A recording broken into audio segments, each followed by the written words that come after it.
Parent has to deal with bad behaviors in their children at one time or another. And when you're trying to control or correct their actions, it's common to suggest the potential consequences of bad decisions. But when does it work? Judy, I want to go to you first this time. You've written an entire book on the evils of consequences, the print bestseller, Discipline Without Distress. So why do you think using consequences is the wrong approach? Okay, well, first of all, consequences are never appropriate in a love relationship. And the parent-child relationship is a love relationship. And consequences are a euphemism for punishment. And there's no research out there that shows punishment enhances the parent-child relationship. Lots of research that shows it impairs it. So what parents do is their favorite thing these days is taking away the iPad, the cell phone. And up until the age of 6, children don't have the executive function to weigh out consequences. And after the age of 6, when parents impose them, kids pretty well soon figure out it's not them choosing the consequence, it's parents imposing it on them. So what we recommend instead is to use problem solving, which is a real world problem relationship skill. And the difference between consequences and problem solving is that consequences are just parent imposed, one solution, usually designed to hurt kids. Whereas problem solving is parent and child work together, come up with solutions and solve the problem. So it's not just in punishment or consequences, it's parents against the child. In problem solving, it's parents and child working together against the problem. So it's much more healthier. And I always tell parents, you know, if you wouldn't do it to your partner, your neighbor, your friend, why would you do it to your child? It's just not respectful. So Gans, don't focus on behavior then? Well, I think that's part of the problem is we focused a little too much on behavior because there are lots of ways to control behavior. We can physically hold somebody down and stop them from doing something, but that doesn't change the underlying issue. If somebody is upset or if they're hurt or whatever, we can stop them from crying by threatening them, but we may not ever get to the fact that there's just tack in their shoe or they've broken their arm or whatever if we just want them to stop crying, right? So we really need to take a broader approach when we're looking at our kids and look at the whole person and not just the behavior. And I think, you know, to Judy's point, consequences really have been misdefined, and like she said, we've sort of substituted that for punishment. But I think, you know, really consequences are part of life. Like if I jump out walk out the window, gravity is going to give me a consequence of hitting the ground. And I think it's important that we at least help the kids connect the dots around how certain decisions come to certain outcomes. And we can call it whatever we want. We can just say, you know, these are the outcomes of your decisions, but they need to understand that as they grow up and get ready for life on their own in the wild. Donna, your thoughts on teaching kids right from wrong? Well, I guess the thing is children need to know, and adults and everybody need to know what is right and what is wrong, and that should always be the same.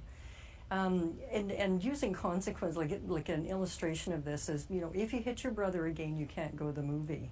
Well, you know, the child will think, well, I didn't want to go to the movie anyway, so, you know. But as a parent, you know, I mean, you try things out, and the big thing is to recognize when things aren't working and maybe get some help. Talk to other parents, you know, and recognize, you know, sometimes it works out, sometimes it doesn't work out, and you want to do the best you possibly can. So don't stick with one thing. Try it. If it doesn't work, then try something else. Do you recognize good behavior? I think you should. I don't think you should bribe good behavior. I don't think you say, well, if you do this, we're going to go for ice cream. So that's like, if you do this, then, right? But really we want to do, hey, now that you've done that, you know what, you did a good job. Let me surprise you with this. That's okay. And a lot of times it's not even a physical thing. It can just be attention. Just like, nice job. I'm really proud of you. You know, just some attention. Becomes a turning point. Absolutely. You want to maintain those relationships with parents and kids. That's what is important. Okay, speaking of relationships, parents and kids, let's get to one final topic. If your child ignores your calls or text messages, good news, there is an app for that, developed by a father who struggled to get in touch with his son day to day. Reply ASAP allows you to send a message that appears over whatever they are doing on their phone. It makes a noise until they respond, even if the phone is on silent. The sender is also notified when a message is read, and if your child tries to delete the app. Gans, how surprised are you learn that something like this needs to be? It's a sign of the times, right? Because, you know, with the increase in accessibility to electronics, kids are getting at younger ages, the phones are able to do more.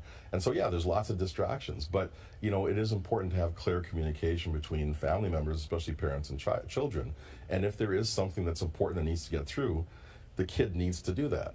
I prefer to have the agreement that the kid, you know, reads and responds right away, or that the parent reads and responds right away as well. But, you know, reality is sometimes you can't. You may not hear the phone, or you may not see the text, or whatever it is. So I think the app is awesome because it does really help you to get that good communication, especially in times of emergency or urgency. Donna, what do you think of it as a tool? Well, where can I sign up for it? I've always used WhatsApp because then you know if somebody's read your message. But I think the bigger issue again is if somebody is so engrossed, you know, in their cell phone, they're also probably walking across streets without looking right and left, and you know, going in front of an LRT train and things like that. So I think it begs the bigger question, and you know, talking with somebody about, you know, how much time do you have to be on your cell phone? And Judy, is this actually solving a problem, or is it masking something else? I think if you have to use an app to get your child to reply back to you, you have bigger issues than that. And maybe you should stop using those consequences, because there you go, your communication is impaired. But I think that kids often, in a good relationship, they have really good reasons why they're not responding right away. And respond to that, like problem solve what's, you know, maybe a child is in a peer situation and doesn't want to respond right away. And that's a valid need for them. And parents should respect that and have some leeway in that. So it's better to sit down, problem solve it, than rely on an app.